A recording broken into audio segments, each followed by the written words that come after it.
My favorite new book about writing is not a book about writing, which is kind of fitting because the title is This is not a book about Benedict Cumberbatch, which it is not either. So we've got all kinds of things going on here about what things are not and what they are. So this is not a book about Benedict Cumberbatch by Tabitha Carvan.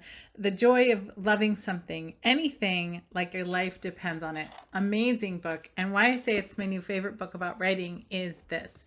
The hard part about writing is not sitting down and putting words on the page. It's not the habit of getting the work done. It's not even the structure of getting your book together.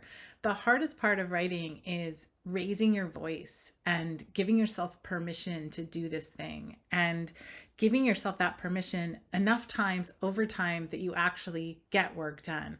That's at the heart of all of it.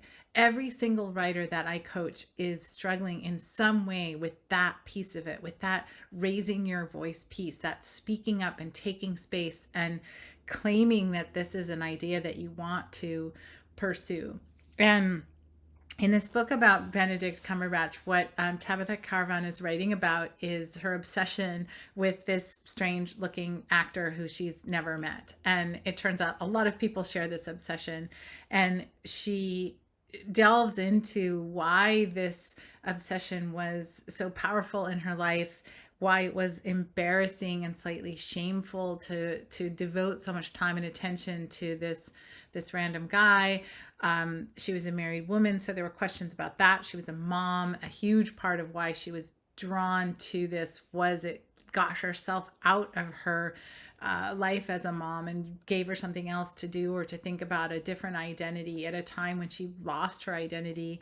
So it is a book about so much more than just this sort of strange or silly obsession that she had. And this book goes really deep into the reasons why women in particular don't follow their passions and don't do the thing that they are compelled to do because people around them or society as a whole or themselves make themselves feel like it's not worth it or it's silly or it's small.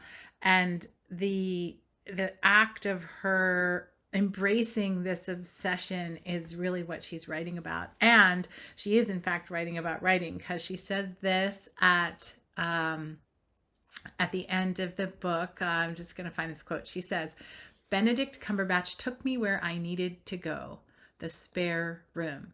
It's what I needed most, a space free from the demands of others and some time all to myself.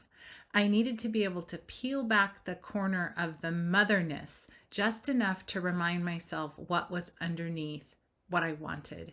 And it turned out to be the same thing I always wanted, to write about the things I love." That's the quote that ends the book. And so this book actually ends up being about writing and being about coming to writing, because it's not just that she was obsessed with Benedict Cumberbatch. It was that she decided to write a book about Benedict Cumberbatch. So it's very meta.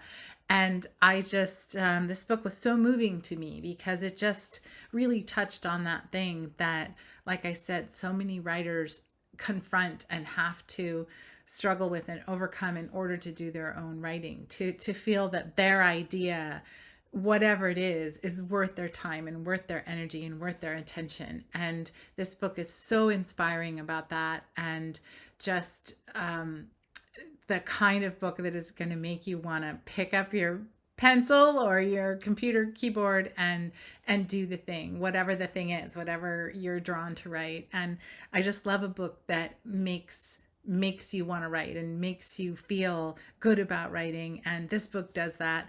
And I'm going to be pressing it into the hands of many, many writers going forward. I think it's just what many of us need.